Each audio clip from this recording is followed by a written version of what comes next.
Setelah kunjungan Presiden Indonesia Prabowo Subianto ke Pakistan, perhatian langsung tertuju pada satu isu yang memicu pro dan kontra di publik. Minat Indonesia terhadap pesawat tempur JF-17 Thunder dan tank tempur utama Al-Khalid. Informasi ini begitu cepat menyebar dan langsung memunculkan pertanyaan, apakah ini keputusan strategis atau sekadar menambah tumpukan alutsista yang pada akhirnya membuat teknisi pusing sendiri mengurus keberagaman pesawat. Bagi sebagian orang, langkah ini terasa berani, sementara yang lain menganggapnya sebagai manuver yang memerlukan penjelasan panjang. Tetapi, terlepas dari perdebatan itu, dinamika yang muncul menandai babak baru dalam hubungan Indonesia-Pakistan yang sudah berjalan lebih dari 7 dekade. Kunjungan tersebut memperlihatkan adanya intensi kuat dari kedua negara untuk memperluas kerjasama pertahanan, tidak hanya pada tingkat pembelian, tetapi juga pada level penelitian, produksi, dan integrasi teknologi strategis. Pakistan dan Indonesia memiliki kesamaan sebagai negara berkembang yang berusaha meningkatkan kemampuan pertahanan tanpa harus terlalu bergantung pada pemain besar barat yang terkenal pelit dalam memberikan transfer teknologi. Dari sisi Pakistan, kolaborasi ini bisa memperluas pasar ekspor industri pertahanan mereka yang semakin matang.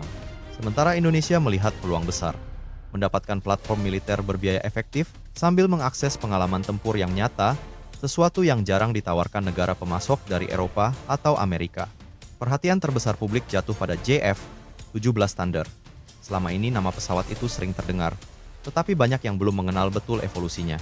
Model awal JF-17 memang punya sejumlah keterbatasan yang membuatnya kurang diminati banyak negara. Namun perkembangan teknologi di Blok 3 membuat citranya berubah drastis. Pesawat ini dilengkapi radar AESA, sistem avionik modern, kokpit digital yang jauh lebih ergonomis, serta kemampuan membawa rudal udara-udara jarak jauh seperti PL-15 yang jarang ditemukan pada pesawat tempur kelas menengah dengan kategori harga sejenis.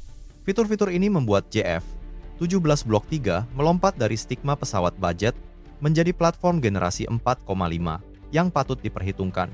Bagi Indonesia, daya tarik JF-17 bukan hanya karena kemampuan teknisnya. Pertimbangan utama datang dari aspek biaya dan peluang transfer teknologi. Armada tempur TNI AU memang sedang membutuhkan modernisasi, terutama setelah pensiunnya F-5 Tiger, penuhnya usia Hawk 109,209, serta kebutuhan mengisi celah kekuatan sebelum Indonesia menerima pesawat tempur generasi terbaru. Mengandalkan Rafale atau F-15EX saja jelas tidak cukup, apalagi proses pengiriman bisa memakan waktu, biaya operasionalnya tinggi, dan TOT-nya sangat terbatas. Disinilah JF-17 membuka peluang. Pakistan terbiasa menawarkan skema kolaborasi yang lebih fleksibel, termasuk kemungkinan produksi bersama, integrasi sistem lokal, hingga pelatihan teknis yang lebih luas.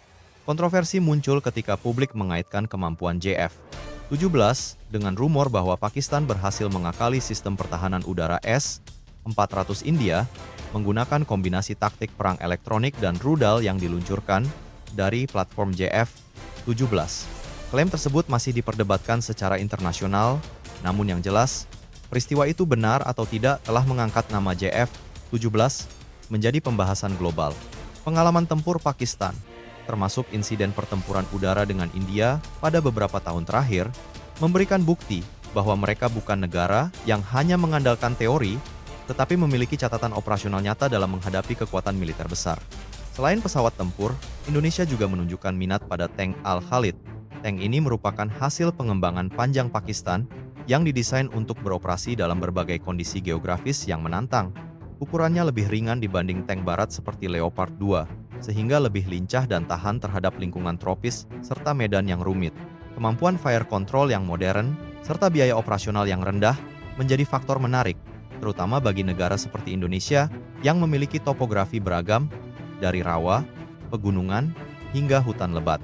Mengintegrasikan Al-Khalid sebagai pelengkap tank Leopard 2 bisa menjadi kombinasi mobilitas dan daya gempur yang seimbang. Namun, aspek yang diam-diam menjadi pembahasan paling serius justru bukan pesawat atau tank, melainkan teknologi data link. Indonesia dikabarkan sangat tertarik dengan Link 17 atau PDL-17, sistem jaringan pertahanan yang menghubungkan berbagai aset militer Pakistan. Dalam dunia perang modern, data link merupakan jantung koordinasi operasi. Pesawat, drone, radar, kapal perang, tank, bahkan artileri bisa bertukar informasi secara real-time dalam satu jaringan terpadu. Tanpa sistem seperti ini, Alutsista akan berjalan sendiri-sendiri kuat, secara individual tetapi lemah dalam integrasi. Dengan data link yang mumpuni, seluruh kekuatan bisa digerakkan secara sinkron, memaksimalkan efektivitas dan ketahanan dalam peperangan udara maupun darat. Pakistan dikenal sukses mengintegrasikan berbagai platform yang sebenarnya berasal dari banyak negara berbeda. J-10C dari Cina, JF-17 hasil kolaborasi, radar SAAB-2000 RYY dari Swedia, berbagai drone lokal, sistem rudal dengan standar yang beragam, serta tank dan artileri buatan dalam negeri. Semuanya beroperasi dalam satu jaringan, Link 17. Sistem ini dianggap cukup terbukti dalam konflik dengan India, di mana Pakistan mengklaim keunggulan situasional yang memberikan hasil signifikan dalam operasi udara. Meskipun klaim tersebut tidak semuanya dapat diverifikasi secara independen, pengalaman tempur tersebut tetap menjadi nilai tambah yang dilihat Indonesia. Langkah Indonesia melirik Pakistan juga muncul di tengah diskusi publik mengenai keterlibatan Indonesia dalam program jet tempur generasi kelima Turki, KAAN. Meskipun Indonesia sudah ikut serta, banyak analis mengingatkan bahwa akses teknologi inti dalam program ini kemungkinan besar terbatas, karena Indonesia bergabung setelah proyek sudah jauh berjalan. Jet generasi kelima memiliki kompleksitas luar biasa dan membutuhkan fondasi teknologi yang kuat. Tanpa pengalaman mengembangkan pesawat tempur generasi menengah sebelumnya, Indonesia sulit berharap mendapatkan TOT penuh dari program KAAN. Disinilah JF-17 menjadi relevan sebagai platform transisi, media pembelajaran, dan laboratorium teknologi bagi SDM Indonesia untuk memahami struktur, integrasi avionik, serta manufaktur pesawat tempur sebelum melangkah ke tingkat lebih tinggi.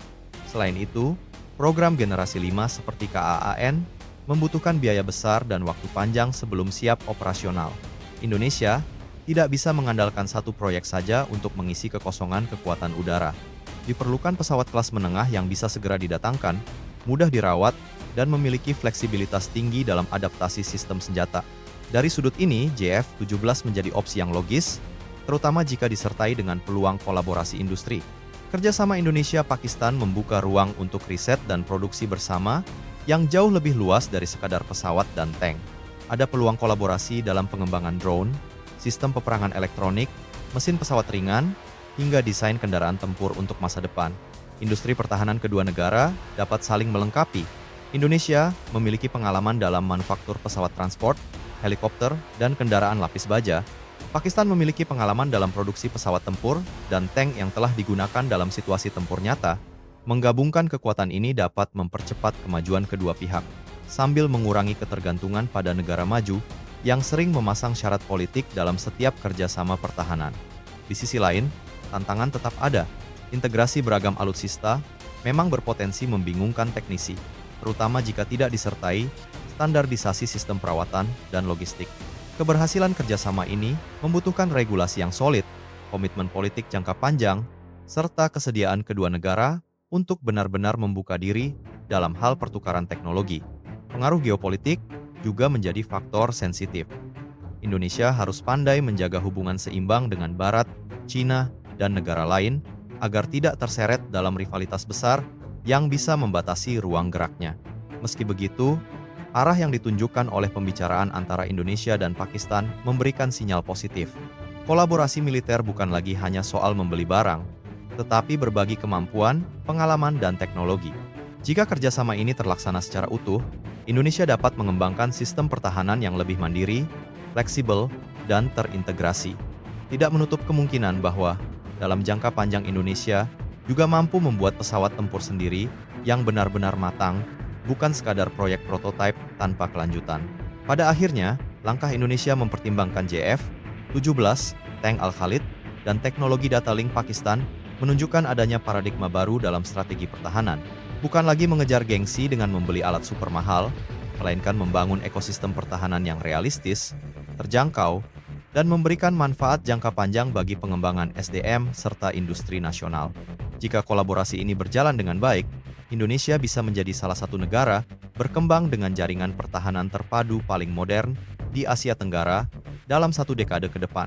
Pertanyaannya kini, apakah ini langkah yang akan membawa lompatan besar, atau justru akan menambah tantangan baru dalam konsolidasi alutsista?